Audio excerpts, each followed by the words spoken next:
Hi guys, this is Miss Brewer and welcome to this tutorial where I'm going to show you how to create an aquaculture landscape using clay. So the first thing you'll need is an A3 sized box, and you need to cut that box to 2 centimeters height, so it's a very shallow box. Inside your box, you need to draw a grid, 1 centimeter between each line. Okay, we'd like to have a landscape that's about 1200 meters square, fitting inside an A3 size box. So you do the maths and figure out your scale. After you have drawn your grid, you need to draw your picture of your landscape on top of your grid. So mark out where the water streams are going to go, where the huts might be situated. You need to include a smoking tree. You need to include where you are going to do your eel trap, and a holding pond, and the weir as well. So get all those details in there, and once you've drawn it and you're happy with it, then you can get some clay and it's time to sculpt your landscape.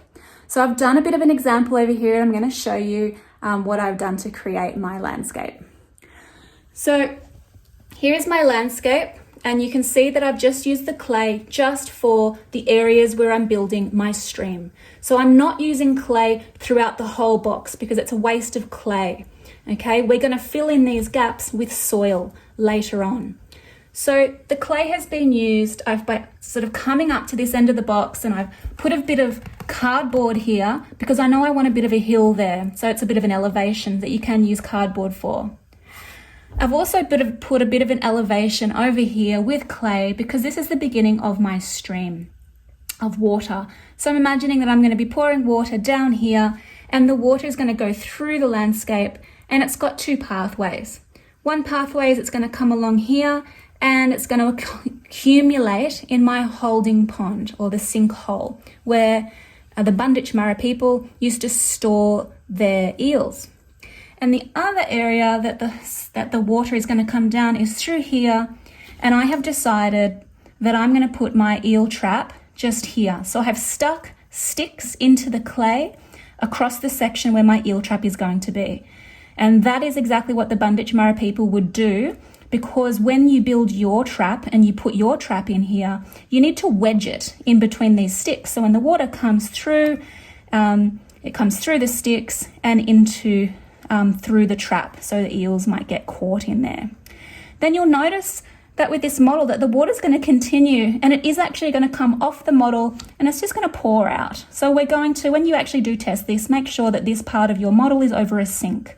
And remember, because this is an open aquaculture system, that's exactly what would happen in real life. Water needs to run through the landscape and probably down out over to the sea. Okay, so have fun with this.